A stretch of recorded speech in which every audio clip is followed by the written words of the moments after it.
over 20 years that my ex has been teaching, the schools have become progressively more and more violent. So the solution to that was you now get a federal grant. I don't know if you know this in your part of the country, but you get a federal grant to put a police officer at your school. They call it a SRO, Student Resource Officer. So he's either a retired law enforcement or he's assigned. They take one guy from the local police department and assign him to be at the school. So that in itself has turned into a rite of passage for a lot of these kids, these lower income kids. Pardon my French for a moment, but you ain't shit if you hadn't been tased by the SRO. I live better than a king ever did. I live better than a king. I don't need a thing. I've got a puppy and I've got a car and I've got friends and love in my heart and I've got the Constitution. Hell yeah. I live better than a king ever did. I live better than a king. I don't need a thing. Welcome back, Freedom Junkies, to more Freedom Junkie Radio. Something that's really important to me about Freedom Junkie Radio is making sure that it's always bringing us more topics that can bring more freedom into our lives. And something that we've never talked about is the public school system. We've talked about homeschooling because that's what I've always done. And that definitely brings more freedom into your life if you're a kid or if you're a parent, because then you're not beholden to the school system. And the other thing I love about what I've noticed about Freedom Junkie Radio over the last couple of years is that it's always solutions oriented. When we bring up a problem, like what they're spraying in the skies, we talk about what we can do about it. What are our options and what are our solutions? Well, today, when we're talking about the public school system, and I will be introducing my guest here in just a minute, I am a little bit apprehensive about whether there are any solutions. So that's going to be something when we get there that I'm going to be really excited about knowing what they are, besides scrapping the whole thing. So without any further ado, I would like to introduce my guest. His name is Wes Johnston.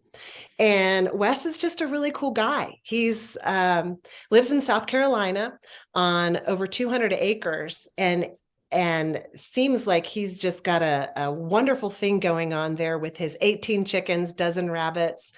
He is a ham radio operator for 30 years and is just into so many things that I am fascinated by. He's really into solar and living off grid. So we can talk about that if we get there. But the main thing we're going to be talking about today, he's an electrical engineer who works for a multinational industrial controls company in the paper industry and has a lot to say about public schooling and what's going on there. His wife and his children have both been a part of the public school system there. And so, Wes, thank you and welcome to Freedom Junkie Radio. Hi, I'm glad to be on. Appreciate you inviting me. Last week, you and I had a little discussion online about something that you had experienced in the public school system. And you have a history with the public school system, and it's not a positive one. Yes. But last week you were at I went to the Career Center at the local high school. Okay, tell us about that. Yeah, and I spoke with I think about 45 kids in 2 sessions, so 45 kids total. This is the countywide Career Center where they have 3 high schools in our county, and they bring those kids that are going to be in aerospace engineering or industrial maintenance, those kind of kids. They bring them to the Voc Tech Center. And those are the kids that I might be interested in recruiting to work for my company, because we all got gray hair. We're all retiring.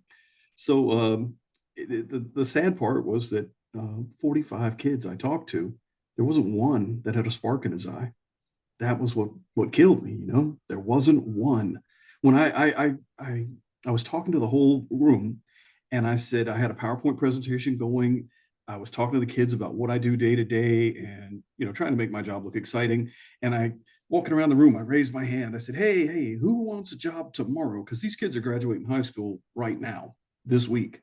So I said, hey, who wants a job making $75,000 a year? And the only 2 people in the room who raised their hands were the teachers. The other kids were just zoned out, leading into talking to these kids. There was a kid on the front row, at least he sat in the front row. I asked him what are the programs he was in, because we were drawing from several different trades. what program are you in? Well, I'm an old guy. I can't hear that well. And he mumbled something. So I go over and I lean in like this. And I finally got my ear right against his mouth. I could feel his breath and he was mumbling something. I still didn't get it. And one of the other kids said, he's in aerospace engineering. So it troubled me. And this is what I came to you about, was I'm wondering what is with these kids that I know that child has a voice. I know he's got an outside voice. Where is it? And where's the spark in his eye? So that's the intro to what I want to talk to you about today is there's several components to the public school system that have led us to this place where we've got, we pick at the young generation. We say these doggone millennials, and I guess it's Zoomers now, they have no drive, they have no desire. Well, I'm trying to get to the root cause of that. Why is that? Okay.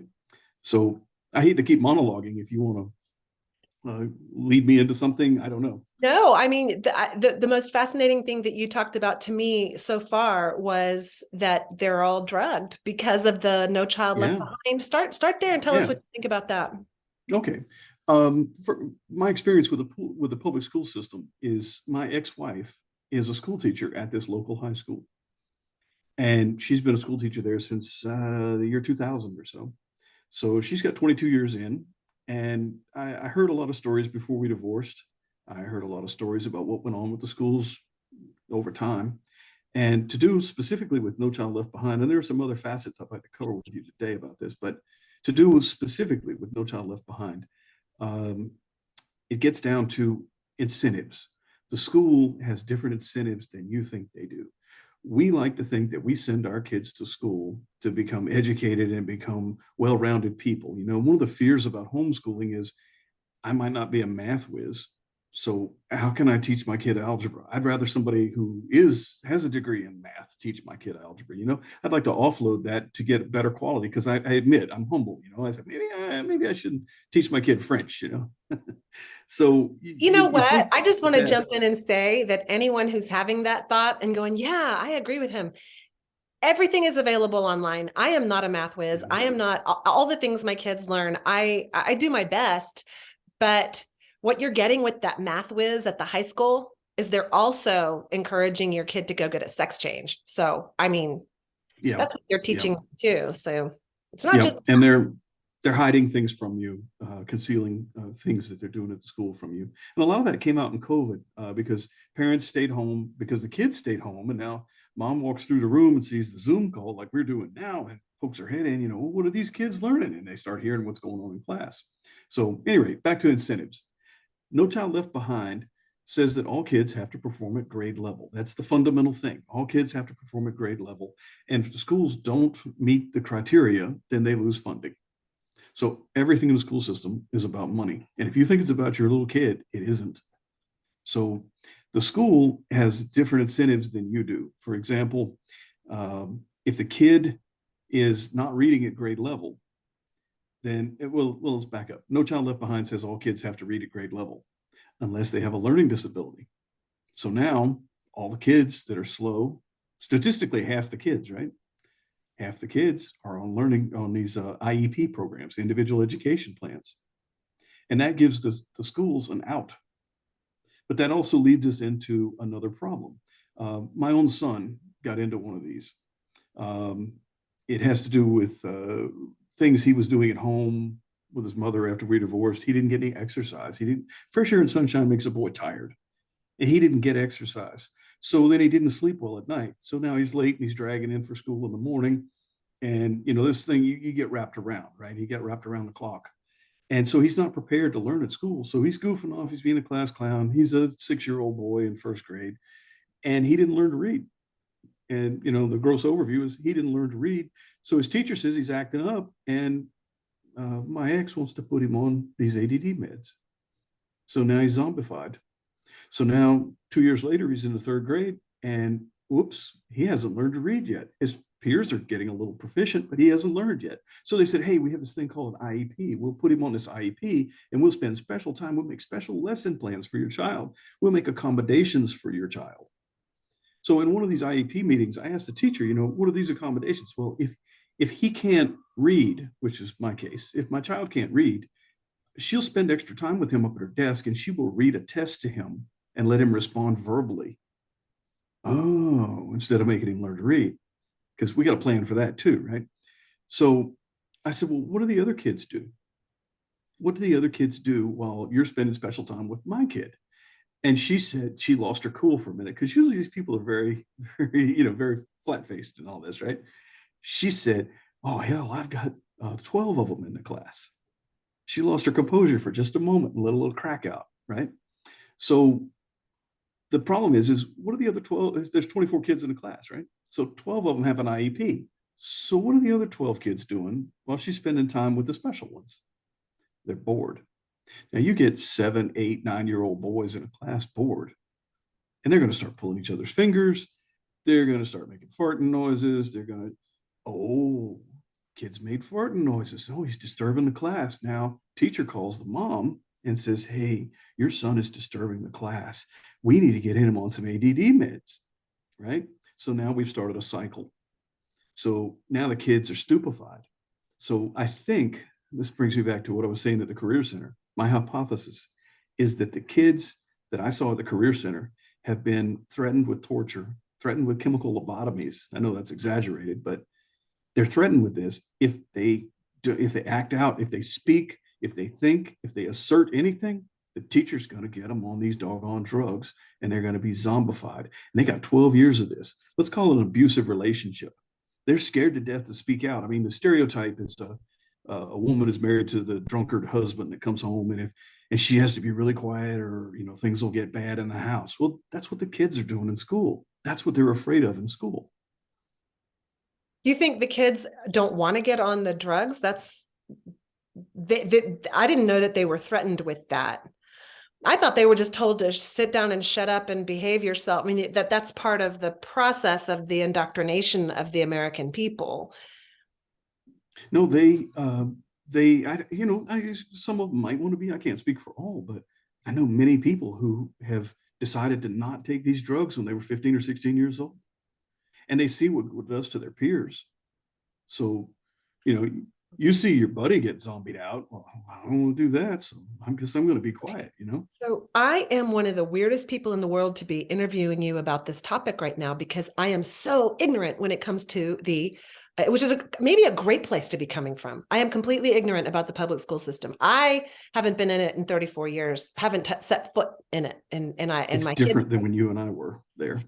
Right. So this is all shocking to me that the kids are aware that they're all being drugged. I have a dear family member that I love who decided to start drugging her child in about second grade. And I remember just being heartbroken about it, because this little girl's brilliant. She's just very, very active. And you know what? I think you already nailed it with your own son. The first thing you said was he wasn't getting any exercise. Yeah. And that right there, one time I was and I think this is a major part of the problem, is the sugar and lack of, and artificial color and stuff, all the crap. Red dye number 43. Yeah, all the crap we eat and feed the kids, and then don't give them exercise. I was in line in a double, this was years ago, 10 or 15 years ago, at a fast food place, and there was 2 lanes. And so I could see through the truck over at the window, the truck next to me, and I was watching what was going on in that truck in the drive-through. And there was a dad and about a 6 or 7-year-old boy, and the dad was had it up to here with the little kid and was like, you need to just behave yourself. And he was yelling at him to calm down and get a hold of himself, and he needed to act right. And then he reaches over and hands him a giant Coke. Right. And I'm like, they are going to have a horrible day. This is horrible. And so kids need, somebody told me the other day they've taken PE off of the menu at high school, at whatever it was, junior highs or I don't know. Getting out and running around and getting your yayas out is probably the most important way. A tired puppy is a good puppy. I think I said that. Yeah, we had that in an email. All of us are that way. Every single mammal needs to be like, okay, now I can. It's the best sleep you ever have. It's the most sound sleep you ever have when you're exhausted. Right. It's a good tired.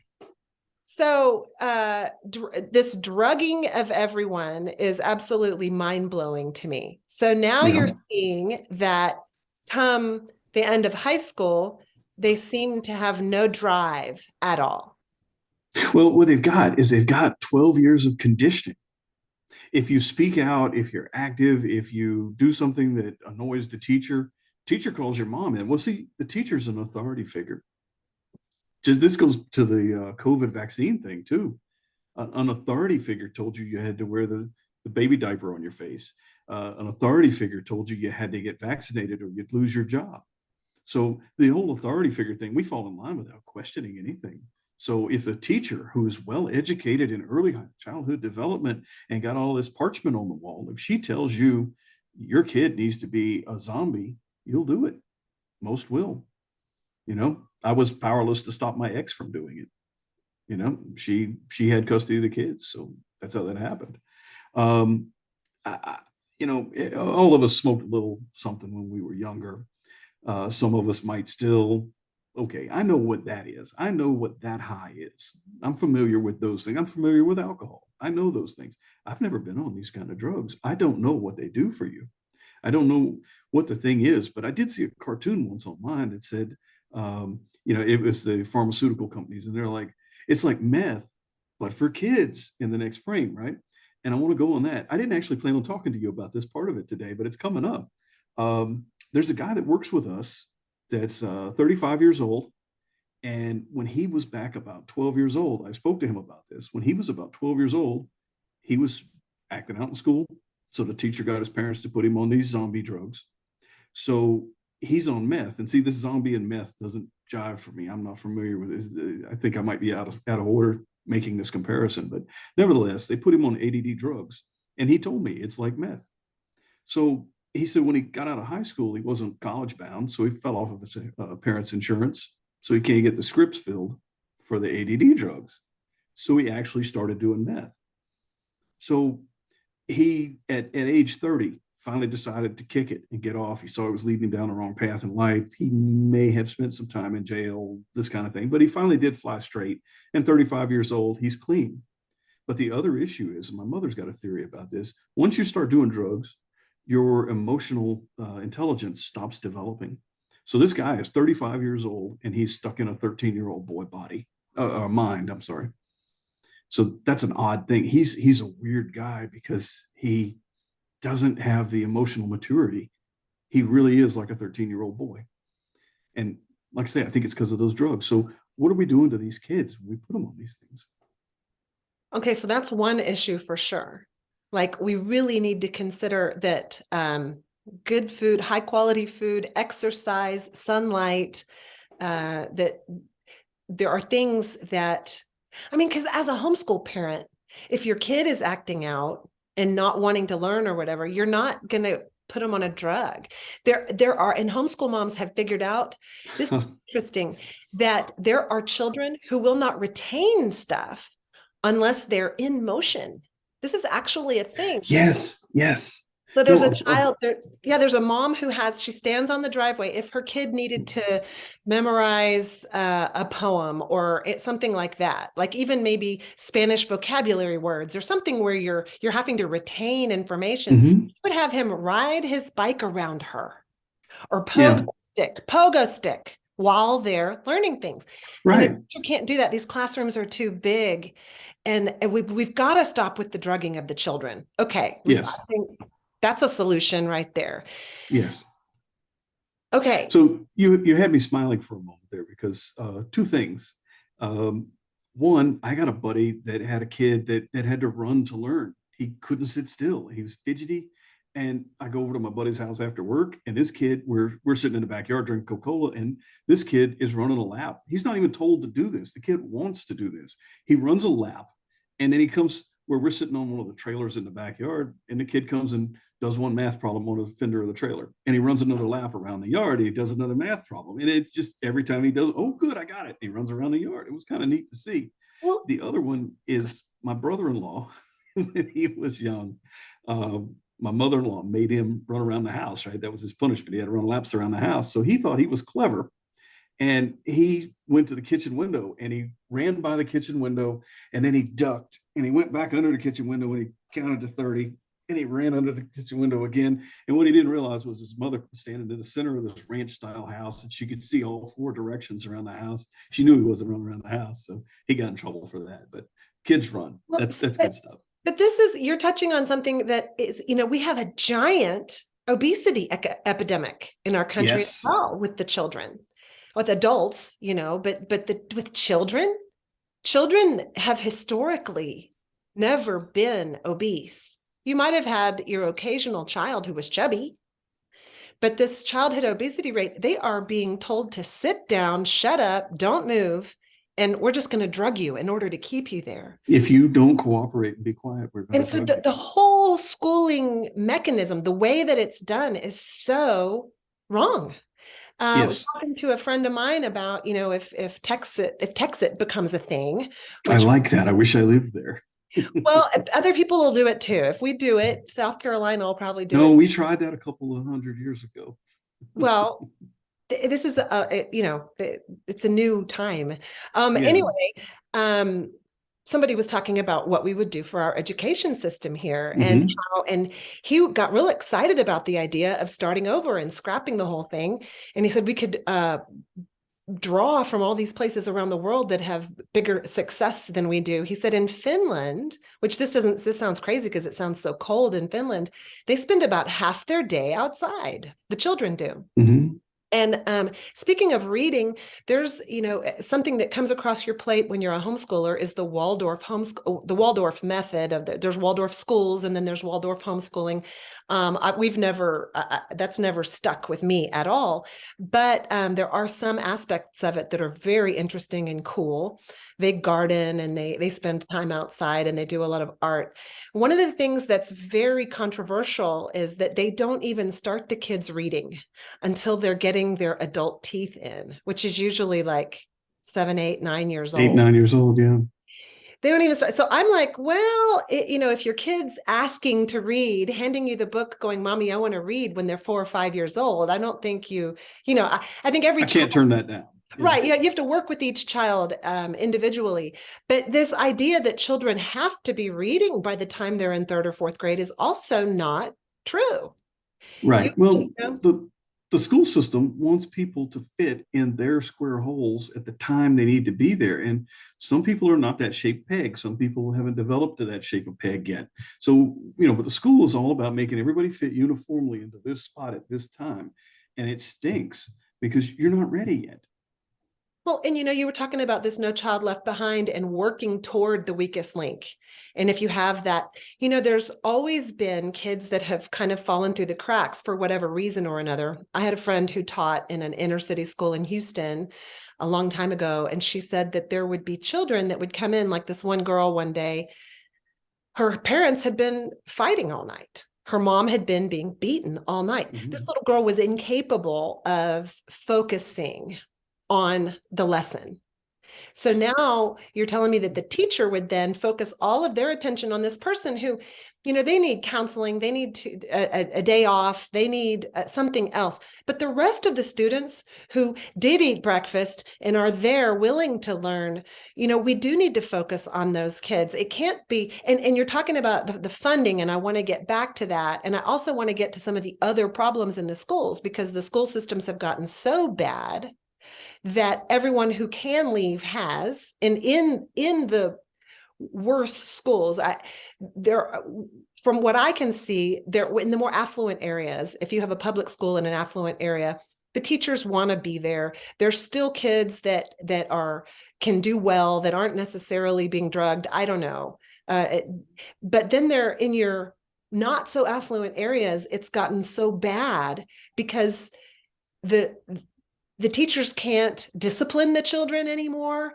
and the children run the roost. They're fighting all the time. I mean, I keep seeing these videos. I mean, what else do you want to tell us about the situation going on in the public school? Well, the little girl that you mentioned come to school that had been awake all night, mom's getting beaten and this sort of thing. Around here, Obama called this part of the state I'm in, he called it the corridor of shame. And it's really true. I got to take that one on the chin for my area. My former mother-in-law was a kindergarten teacher for 35 years in the school district. She had kids at kindergarten that got themselves up to come to school because they didn't want to be up. They didn't want to be at home when mom got up, you know, because mom's not a happy camper when she gets up, and mom's out doing drugs and running the roads all night. And kids are basically raising themselves. And that's a bad place to be, you know. That, Gosh, you what know was the other what, thing? Wes, that's where it starts, is with, it's not the net. Okay, our federal government getting involved and in the schooling is a big mess. And I think that's where we can start when it comes to solutions. But it Mhm. really starts with these generations of parents who aren't involved, and it's generational now. The parents aren't Yes. involved, and all they're doing. So I don't even know what you do with that. I don't know how the school system can The fix. school can't fix it. The school, unfortunately, has a product that they can't control the quality of the incoming product, and they're expected to produce a uniform output product, and they can't do it. You know, there's too broad of a range between the affluent or the middle class and the what do you call the ghetto rat class. You know, there's too much disparity between those classes. Um, at the high school here, the Head Start program, if your kid doesn't know his ABCs or a few letters or colors or how to stand in line, if he fails the Head Start test at 4 years old, he gets to go to the Head Start program, which means you don't have to pay for daycare. You see, so that the daycare centers around, the parents do not want the daycare centers teaching their kids their anything at all, because that means the parent would have to pay an additional year of daycare before the child could go into kindergarten. Okay, wait, It's a perverse incentive. Yes. I didn't understand what you just said. If the daycare center teaches the children there to read or their math, then they pass a test, then the parents have to pay something. How does that work? No, no, no. Okay, okay. There's a federal program called Head Start. If your kid does not know how to touch his nose or how to, I don't know what's in the test, but if your kid does not have certain basic skills at 4 years old, then your kid is eligible to go to the Head Start program, which is pre-K or 4-year-old kindergarten, depending on what part of the country you're in. Oh, like early school, getting into schooling Yes. early. Okay. Yes. Now, from the parent's perspective, that means I didn't have to pay for a year of daycare because my kid's in the Head Start program. So another part that's happened, and this is legit stuff. The other part that's happened is they got girls in high school. You said generational, and you've nailed it. There are girls in high school who their mother had them when they were in high school, and their mother gets a check from the government. And the girl sees that mom gets a check from the government, she gets a check from a baby daddy kind of thing. And so the government and men provide money. And so I'm going to get pregnant and I'm going to have a kid. And it is so prevalent in our school district that the Head Start program for the 4-year-old kids is actually located at the high school. So that the mother and the kid, yeah, there you go. You got it. I'm not kidding. Yes. Okay. So, you've already, like, in 1 minute covered two instances where when the federal government gets involved in anything, it screws it all up. Yes. Every single time. The federal Yes. government was originally started to maintain our borders. Imagine that. Yes. And a government that And least governs best. yeah. So what was that? I'm sorry. The government that governs least governs best. Exactly. All it was originally intended to do was have a basic security when it comes to our nation. And that's it. I mean, the states were supposed to have the rights, and the states should be running Right. their education system. And the more local it gets, the better. The better, but people are not involved. But then again, you try to bring things back home. You go to your school board and you try to speak to your school board.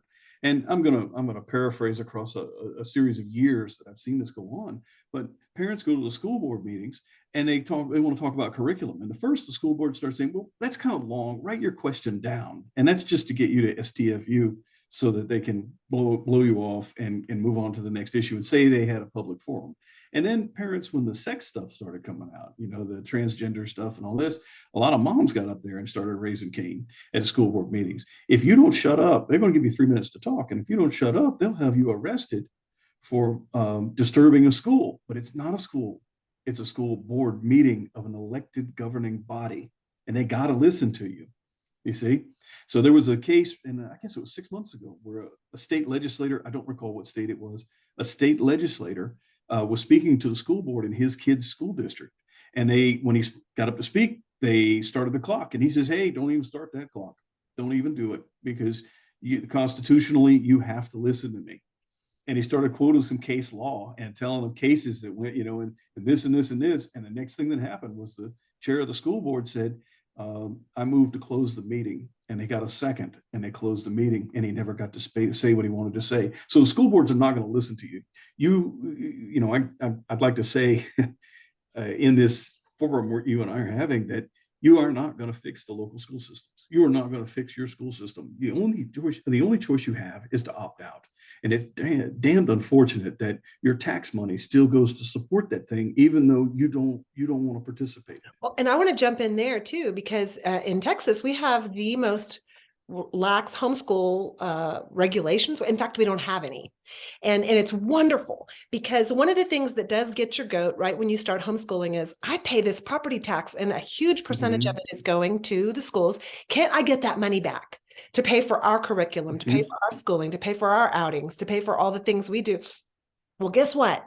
As soon as you take a handout, they own you. They're strings. I hadn't thought of it that way. Yeah. Right. So if you're listening to this and you're thinking about homeschooling, or you are homeschooling, you never want to take a handout, ever, ever, ever. In fact, the way this wonderful woman that I listen to, that I love so much, she's a liberty guru. Her name is Dr. Marlene McMillan.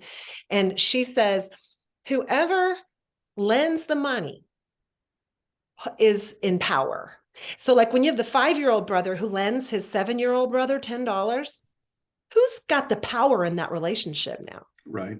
It's the 5-year-old. And so when you take money from somebody, look out. Don't do it. Just stand on your own 2 feet, be independent. And so we were talking about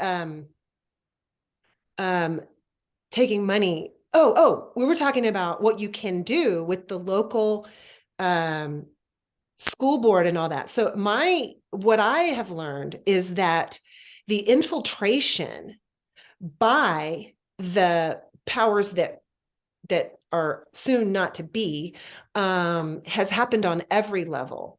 And this is a rabbit hole topic, but it's true. They've infiltrated in order to take over America from the inside, which is what our founding fathers said. If we're ever going to crumble, it'll be from the inside. We are too strong as a nation. We have our Second Amendment. Nobody's going to be able to get to us except from the inside. And that's what they've done. And it's insidious, and it's been happening for decades. And it happened while we were watching Dancing with the Stars or whatever people do. Yes. And so they've infiltrated all the way down to the school boards. There are people getting paid by whoever it is, George Soros, and, to make sure that whatever agenda is being pushed on our children. And it's, what's wonderful is that we're becoming aware of it, but people can go down. There was some town in America, a couple years ago, that the parents all went into a school board meeting and said, you're all fired, get up and leave. Who wants to be on the school board? And they reelected the people that were standing there. I don't know how that works, but they were like, okay. And about a dozen of them sat down in the chairs and said, we're the new school board. You're out. We fire you. I don't know how it works. I heard there was a mayor that went into a school board, and he told them that they would be criminally charged with distribution of pornography to minors because of the books that were in the library that they had purview over. And if they didn't resign at this meeting, the police were waiting outside to arrest them. And so and people do need to go and run. People do. I know it sounds like a hassle, but if you're not willing to do it, then you are beholden to those who are governing you. Yes, And the school board is part of our government. It governs what happens in the school systems. it is, but I am uniquely able to opt out. What was I that? can opt out. I can opt out of that one. I can opt out of being beholden to the school board. I still have to pay and support them, but I don't have to send my kids to public schools. Right. Okay. So we could talk about, well, there are people out there. It's the people that, people say that they can't homeschool. I know that there are, but what I want to do is empower people right now. If you think you can't homeschool, you need to get more creative and just think a little harder because, okay, you're a single mom and you have 3 kids and not a lot of means and you're working. How on earth are you going to homeschool? Well, what you do is you find a group of 10 moms and you make a co-op. And everybody has to take 2 moms take the co-op every day, and you work a weekend day, Monday, Tuesday, Wednesday, Thursday, and you take Friday. You figure out how to make homeschooling work to where you can extract your children from the homes from the schooling system. I agree. The other solution that I can think of is for us to scrap the federal system. And I don't know how we can do that. Maybe as states, we could try to get the state, as I understand it, could do it right now. They just have to let go of the purse string, and no Democrat in any of these states wants to do that. I mean, in my own state, Nikki Haley didn't want something to do with Obamacare money. She didn't want Medicare money or something, and the legislature made her do it. The legislature, predominantly Democrat, made her do it. Before we get too far afield here, for the moms thinking about homeschooling, I got a pro tip for you. I learned this as a dad. You don't have to be smarter than your kids. You just have to be about 2 minutes ahead of them. And they won't know you aren't way ahead of them. If you're 2 minutes ahead of them, you're great. Well, Ben Carson's mom was illiterate. She couldn't read and she never let on to her kids. And she really instilled in them how important it was to get an education and so they would get home from school. This is his story and I'm going to butcher it, but he would get home from school and she would say, you need to write me a paper, whatever it is, not a whole paper, but write 5 paragraphs on fill in the blank, why rainwater is better than well water. Mm-hmm. And then she would pretend to read it and she would mark it with red ink and she couldn't even read. So she was way more than 2 minutes ahead of her kids. Yeah. So, well, let me talk about the purse strings. Let me come back around to this because I started out with the public school is not out for the same incentives that you think they are. What they're telling you on the front end is not what they're really after. Everything's about money. And the benchmarks, the metrics that the No Child Left Behind sets is things like school violence, how many fights are at the school. So if you don't document them, they didn't happen. So that's easy, And then the fruit of that is that over 20 years that my ex has been teaching, the schools have become progressively more and more violent. So the solution to that was you now get a federal grant. I don't know if you know this in your part of the country, but you get a federal grant to put a police officer at your school. They call it a SRO, Student Resource Officer. So he's either a retired law enforcement or he's assigned. They take one guy from the local police department and assign him to be at the school. So that in itself has turned into a rite of passage for a lot of these kids, these lower income kids. Pardon my French for a moment, but you ain't shit if you hadn't been tased by the SRO. So they actually seek that out as a badge of honor for their peers. Yeah, I see. The wheels are turning. So, yeah. So now let me tell you about what the schools do in cheating here. The specific school I'm talking about, this is a specific school. I'm not going to name it, but I can later offline. This specific school in the state of South Carolina, every kid that wants to take the SAT is eligible. You don't have to be in college prep classes. So the schools know that the kids that are not doing well are not going to do well on the SAT, and this will reflect poorly on their school. So what they do is they take all the kids in the general level classes and they say, hey, you guys come Saturday to take your SAT test and report to the gymnasium. And so they got that set up to give the test, right? When they fill out the front sheet with the bubbles, fill your name in with the bubbles, they'll tell them their 5-digit school code is all zeros. And the kids that are in college prep classes that they know would do better on the SAT, well, they tell those kids to go to the library. That's the overflow area. And you go to the library, and those kids actually fill out the correct 5-digit school code. So there's another one to do with basic skills assessment tests. In Georgia, neighboring Georgia, Chatham County, Georgia, is Savannah area. They have magnet schools. I'm sure they have these all over. I'm just speaking about the specific school district. Magnet schools, they sell it to the parents. We have a Montessori school for music or for dance or for STEM, like engineering or math, this kind of thing. So we're going to take your child and we're going to bus them halfway across the county to this special location we have for engineering, for math, right? Okay, cool. You think that's great. You know what that is? That's the school in the ghetto part of town that has crappy test scores. And it has the same physical address as the STEM school that you think you're sending your kid to.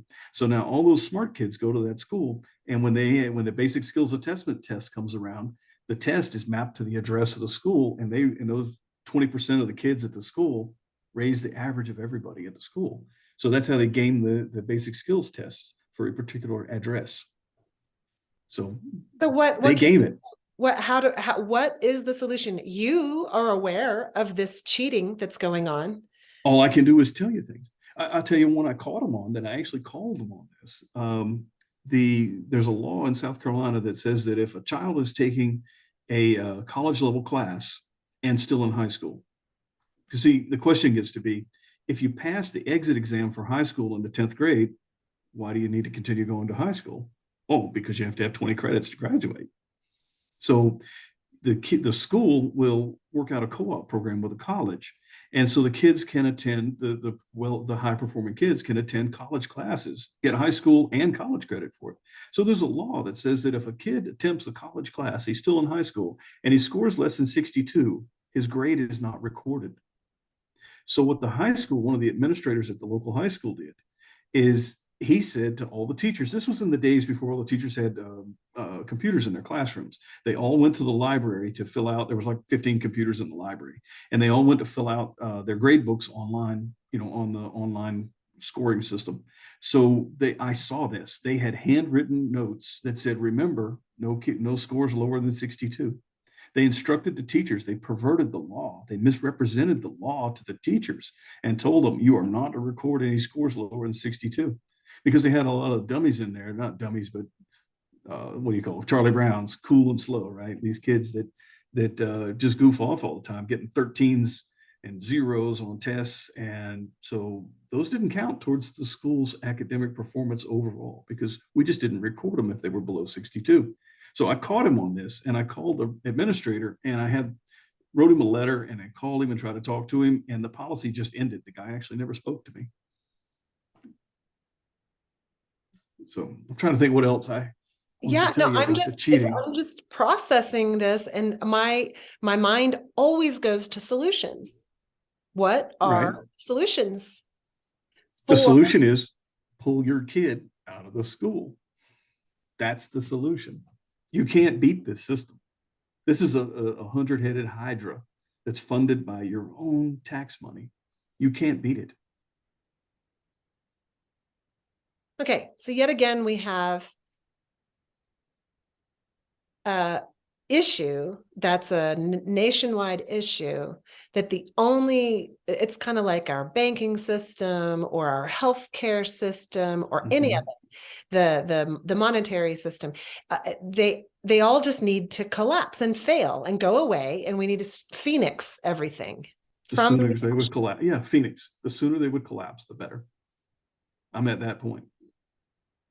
My wife looked at me on the couch the other night and she said, we're all prepped up. We're all ready. When is it going to end? I don't, people talk about that, that it's going to get worse before it gets better. But it's going to get a lot better. It's going to get, once beast of our, our system, that's just the inflation, the food that we're eating, just all of it. Once everything collapses, then you're only going to be able to get local food, and you'll only be, Well, speaking of your food, my grandparents had my mother late in life, but my maternal grandparents were born in 1901 and 1908. And my grandmother lived to be 97. My grandfather lived to be 83 or 4. And my parents, my dad died at 61 or 62. My father-in-law died at 61. My mother-in-law died at 64. So what's the difference? I think it's all the food. It's all the processed food that was post World War II. I remember my grandparents had an acre garden behind their house, and that was one of the things we did, was go help them harvest potatoes. our food supply Homegrown is food. Yeah. um okay. Well, So what I wanted to speak to you about today, though, was I wanted to not sell people on the public school system. So I'm going to circle us back to that. I'm enjoying talking to you, but I'm going to try to keep us on the school system. okay. Yeah, but another aspect of the school system I mentioned earlier was there's a lot of violence in the schools. That if you think about it, your kids, as I described earlier, your kids, if they don't STFU, they're going to get drugged. And then the other half of that, that's the institutional part.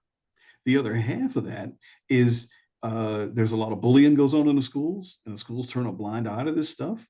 The schools don't act out on it. My daughter got knocked the F out in the 3rd grade at the playground. A little boy cut in line in front of her, and she said something to him. He knocked her in the jaw and set her on her behind on the playground there. And another little girl came over to look up for her, and he slapped that little girl and pushed her down. And this kid, according to the rule book, you go by the student handbook. Student handbook says he should be suspended for 3 days. So my daughter tells me he's back in school the next day. Well, I go to talk to the principal of the school about it. She says, "Oh, he was suspended for a half a day." That's not in the rule book. So I ended up taking it to the superintendent, and she didn't do anything about it. She looked into it. She didn't do anything. I took it to the school board. They looked into it. They didn't do anything about it. They told me the kid had been punished. Well, that wasn't the rules. So I had to take it to the police. So this incident happened the week before Christmas break of that year. And so we ended up going to the juvenile court system with the police in May. Now you got an 8-year-old kid. This poor kid. I'm angry this kid hit my daughter, but at the same time, I'm saying this poor kid, a year, 6 months is an eternity to a kid that young, right? And so in 6 months later, we're going to court because this kid assaulted my daughter, right? And he ended up having to write a paragraph saying he was sorry. But in speaking to his parents in court, his parents actually were okay that he had slapped the one girl. They thought it was unreasonable that he had struck my daughter with his fist, but the slapping of the second girl, that's okay. So that's a big culture difference. And you're going to put your kids into an environment like that. You can't turn a blind eye on the social aspects of what you're putting your kids into. There was another kid in the high school that he faked asking a dumb question to my ex. Now he walked up to her desk to ask her a dumb question, stood beside her with a piece of paper, trying to, and then reached down her blouse, grabbed her breast. And he was expelled for the rest of the semester, not even the year. So these things go on. There's people that the adults, the parents of these kids, I told you it's a rite of passage for the kids to get tased by the police officer on campus. The parents, if they act out during the graduation ceremony for the seniors, they get arrested for disturbing the peace. And so again, you ain't shit if you didn't get arrested at your kid's graduation. So there's a dramatic difference in culture between a lot of these lower income ghetto type families that are mixed in with our kids, and we care about our kids. We tell our kids, don't fight at school. You'll get suspended. It'll go on your permanent record. You'll never get in college. We tell them all this, right? And the other kids don't value a damn thing. So they don't care. And as long as they keep picking at your kid and aggravating your kid, everything's fine. Your kid can go to the principal and say, "Hey, I need help with this. I need a solution here." The principal won't do a darn thing about it. And the minute you tell your kid, "All right, fight back," Now they say, oh, we have a zero tolerance for fighting. Well, where the hell was your zero tolerance for bullying? You turned a blind eye on that one. Well, and a big thing is too, we become like the people we're around. We just do. Yes. Everybody's contagious, and they say that if you want to know who you are, look at the 5 people that you're around the most, and you are the average of those people. And if you want to become more and better, you need to start hanging around more and better people. Well, our children, if they're at school, they don't have a choice. Right. That's what they're seeing. That's the music they're listening to. It's the Mm-hmm. language they're hearing being used. And if your kids are in school with a bunch of gang members' kids, that's Yes. what they're going to think. They're going to start thinking that's cool because that's all they have to choose from, And I remember when I was in school, I was in the orchestra, and you were a band camp girl. Nothing cool about being in the orchestra, but there were enough of us in there that it was, we didn't care. But I can imagine if in today's world, if you did something like chess club or, whatever, like that's one of the really cool things about homeschooling. Now that we're speaking about solutions, I love your solution. I didn't realize that just telling everyone who hears this, figure it out, get your kids out of the schooling system. I didn't realize that was going to be the solution. And I'm so happy because that's an amazing solution. Figure it out. But make it happen. Yeah, if you're I tell my kids all the time, if it is to be, it is up to thee. We're creating it. Yeah. And that's one of my big things too, is we're creating our lives all the time by what we think, by what we say, by where we go, by what we do. We are creating it, and mainly by what we think. Because if you set out in your day grateful and joyful, and I'm going to overcome, and I'm going to be strong, and I am worthy, and I am good, then you're going to attract the right things and get the right things into your life. Mm-hmm. And I have told my kids, nobody gets to be in my life. I love humanity. I love everybody. I want liberty for everybody. I want liberty for everyone's children. I love people. But I'm very selective about the people who get me and who get to be in my life. If you are bringing me down, or you are a negative person, I don't even think about sloughing you off. You're just gone. And but if you're in school or at a job, you're compelled to be there. You don't get to choose who sits next to you. And so the best thing we could do for our children would be to give them that option. It's like, homeschool them. And if you don't like your job, quit your job, do something else. I mean, this place we live in, this world we live in, is infinite creativity. We get stuck in these little ruts that we were put into on purpose by the powers mm-hmm. that be, so that we would show up on time and do as we're told. And 80% of people will do as they're told by an authority figure. Those Milgram. We just saw that. Yeah. With COVID. Rabbits. Yeah. Yeah, with COVID, we just saw that. If they'll do 80% of people will harm another human being if they're told. That's our police force out there. Yep. They're not 20% of people will stand up and go, this is wrong. I'm not doing it. I'm not going to be a part of this. They've done it. I've got rabbits at the house, right? That's my meat rabbits. And they've been in the cage so long that I don't even have to close the door. Mm. They don't even come out. So if I walk away to get something, I don't have to close the cage door. And I think we humans are about the same way. The door is right there, and we don't walk through it. We're afraid to leave the system. Those kids wouldn't answer you that they wanted a job out of high school at $75,000 a year. Yeah. Yep. Do they want to be in the system? Because the system will pay about up to, it was 10 years ago, up to about $60,000. And that's everything. That's your housing, that's your food, that's your medical, that's, do they not want to work? No, I think they don't know. There's a thing called a schema. That is your world. That is everything around you that you know. They don't know. They don't know what's this far from them. And another part of it is there was a girl my ex told me about one day. Her mother was a waitress, And, teacher asked her, what you want to be when you're fixing to get out of school, what you want to be. She says, oh, I can only ever be a waitress because that's what my mom is. And she was sincere about it. It's heartbreaking to think that a kid couldn't go further, that they see there's an imaginary fence there, like a glass wall. You They don't know, want to go through it. when someone tells you when you're a kid you can do anything you want, Mm-hmm. I think as a human, we don't really believe. We think, oh, you telling that to everyone, and everyone can't be whatever they want. But it is absolutely true. From my perspective now, I can see that.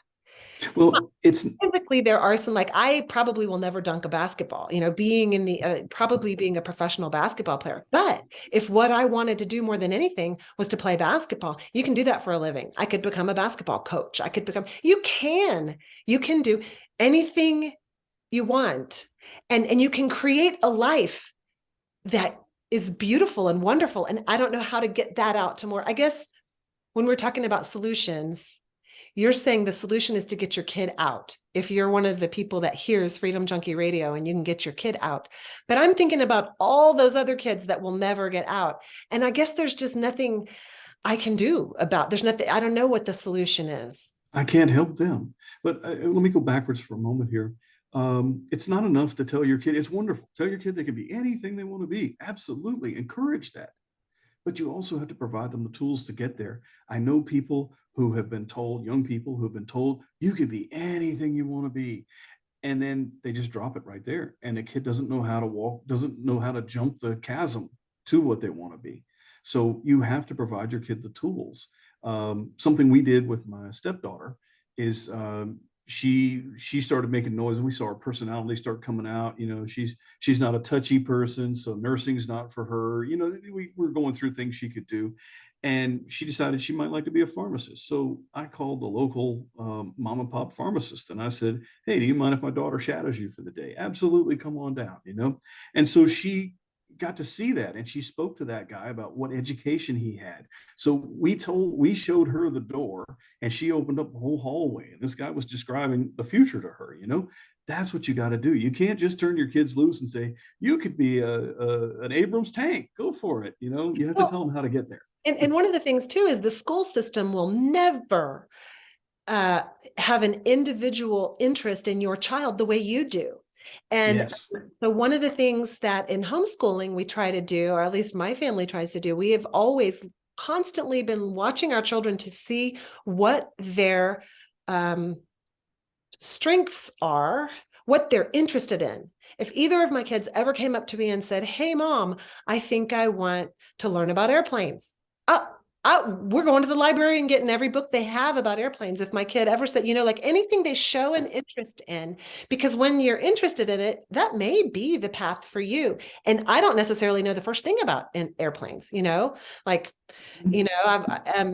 and so always encouraging your kids in what they want to do, and then finding out what their strengths and weaknesses are. This weird thing that people have with the schooling system, that every child has to pass math and every child has to learn, science, and every child has to learn all this. If you're not interested in that stuff, you're not going to retain it at all. And I have one child who loves math. I have one child who couldn't give a rat's ass about math. And there's nothing I can do. And you know what? We gave our kids some testing. The older one now has taken a test, a couple of them, that show you who you are. And he is the test showed he is a salesman. That's what he is. I wouldn't have known it. This is the one who isn't interested in math. He doesn't need math. He needs to be on the showroom floor or whatever it is, selling whatever it is, and then pass it off to the next person, to do the accounting. That's not him. He would never do it. So I was having a conversation after a meeting we had at work a couple of months ago, and we were discussing that in the group of my peers at work, we were discussing that the schools always tell the kids, you're going to college, you're going to college. That's always the solution. You're going to college. Trades be damned. You're going to college. So we all talked about what our degrees are, and we're not using our degrees. I got a chemical engineer standing next to me who's a project manager. I'm an EE, and I don't even do process control anymore. I have a master's degree in French and I live in Texas. I don't use it. It was the biggest waste of money ever, except that I Right. love French literature, but But whatever. so you got these kids that the school system tells them you're going to college, you're going to college, you're going to college. That's all they tell them, right? So that's the only thing the kid knows. So when I tell a kid, hey, tomorrow I'll hire you for $75,000 a year, he's like, well, that does not compute because they told me I'm going to college. So what these kids do, not everyone is intended for that. There's a place for it. There's no absolutes here. There's a place for people to go to college. You know what? Go ahead. You go ahead. I'm getting okay. But what they do is they tell all the kids you're going to college, and then half of them, 3/4 of them fail out. And if you fail out of college, you try to go to college and you're not prepared, and it's not in your cards for you. It's not your natural abilities, the things you're trying to do in college. Then the school has failed you. The school didn't recognize what you're good at. There's a lot of room in the world for diesel mechanics and carpenters and brick masons and welders. There's a heck of a lot of work for them to do. Society needs those people, and they make great money and they don't end up in debt. Yeah. Yeah, you go to college for 2 semesters, you fail out, and the only thing you know is you go to work at McDonald's, and when the bell rings, you go, welcome to McDonald's. And that's it. And you're struggling for the rest of your life to pay off that year of college that you wasted. And the other part, you got people, and it's exaggerated cases, but you got people that go to college and they get $200,000-$300,000 in debt and they can't find a job because they picked the wrong major.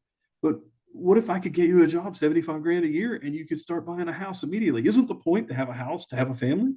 So if you could skip the debt, go straight to the house. Well, and most people don't know anymore that what the most fun thing you'll ever do as a human being is have a house and have a family. They have not been teaching the kids that. No. Children are a nuisance in your life. Don't you know that? That's what, put off having children. Maybe you should never have children, right? But so people need to be reminded of that. I think we're really onto something here, and this will be a really good way to wrap it up. College, I think it's becoming something that we can really say now. I heard Robert Kiyosaki say it 20 years ago, and it made me nervous. Rich Dad, Poor Dad. Mm-hmm. Yeah. When you college is really overrated, you really might consider not going. You don't need to do that. You don't need to go into debt and get a degree that you can't use. And college, there's so many reasons. I could write a whole paper on this.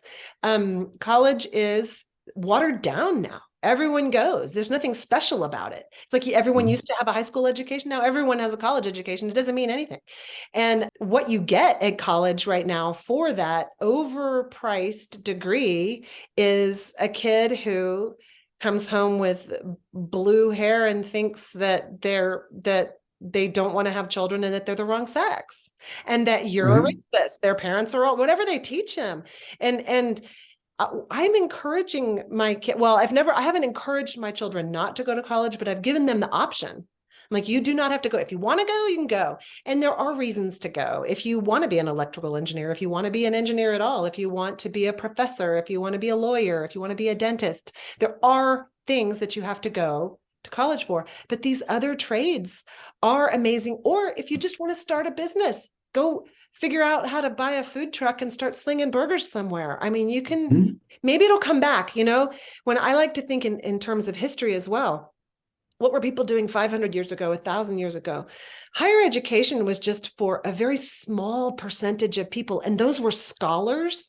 Those were people that was your kid who you couldn't, if you had a book, he read it 19 times.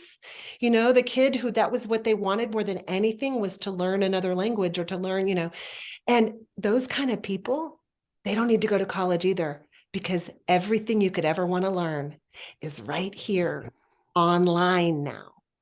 So college, it's a shame. Are obsolete. I'm sorry. It's a shame that we have this device right here. This little device has all of the knowledge of mankind. Every bit of history of mankind, everything we know is in that device, and the kids are making TikTok videos. They don't even ask the question.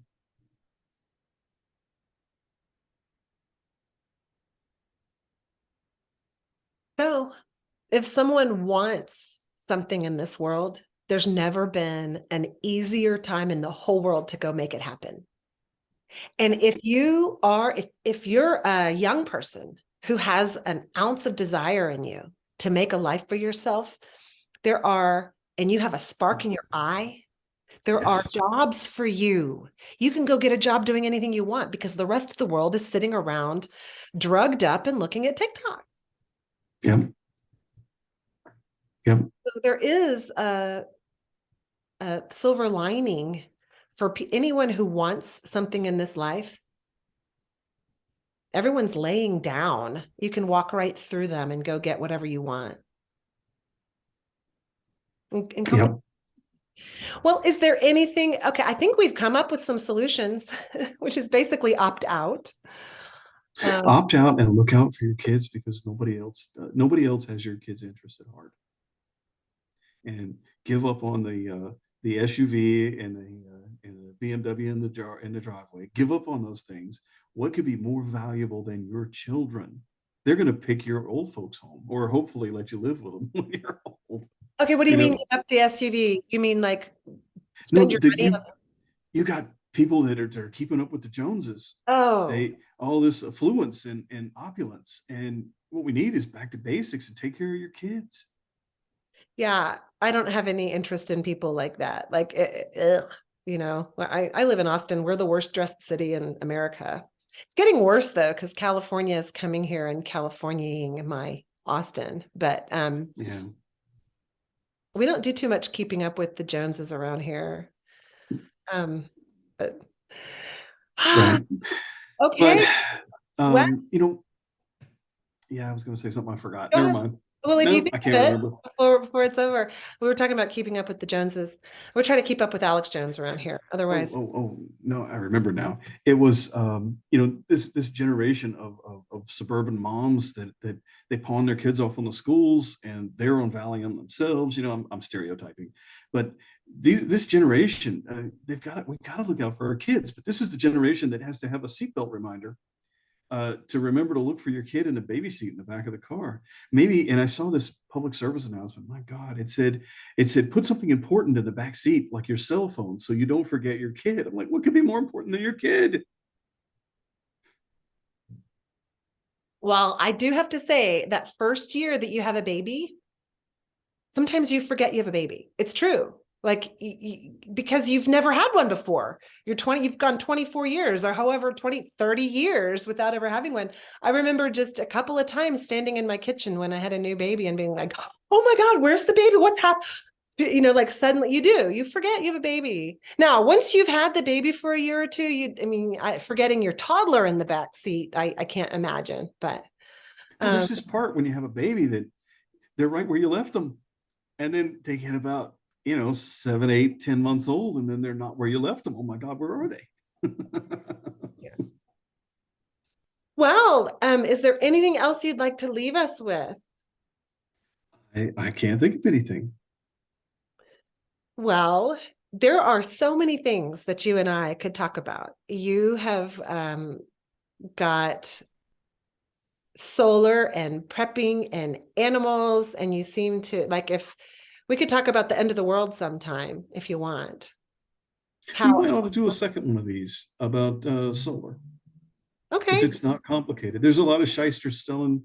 The most important part of solar systems is you sign on the line and you get a loan for a system that isn't going to work. They don't care if it works, but solar does work if you do it right. And there's too many shysters, used car salesman types out there. So maybe we could talk about how easy it is to do solar yourself on another one. So, okay. Well, hey, we're wrapping this up, Freedom Junkies. So if that's something that interests you, let me know either on Telegram. That's a great place to get up with me. I'm Freedom Junkie Radio on Telegram. I also am on Instagram. I do pop onto there. Recently, I've tried Twitter again. I still feel very shadow banned on Twitter. And I really don't do Facebook. And so this video will be on YouTube and Rumble. If you have questions for Wes, feel free to leave them in any of those places. Unless you're not selling anything. Wes, a lot of times people come on to promote what they've been doing and to raise money or to sell their book or whatever. No, I'm not selling a thing. I'm just offering knowledge. Yeah. Well, I certainly appreciate that. And I would love to have you back on about doing solo yourself. So, Okay, well, we'll see what the temperature of the room is. See if okay. people are interested. Thank you so much for your time and for bringing this topic to Freedom Junkie Radio, because I want people to be free in every way, for their minds and their hearts and their children, for us to be liberated and being liberated from the school system. Is it good? Yeah. All right. Well, thanks for having me. Thank you, Wes. Signing off, Freedom Junkies. Ciao. I live better than a king ever did. I live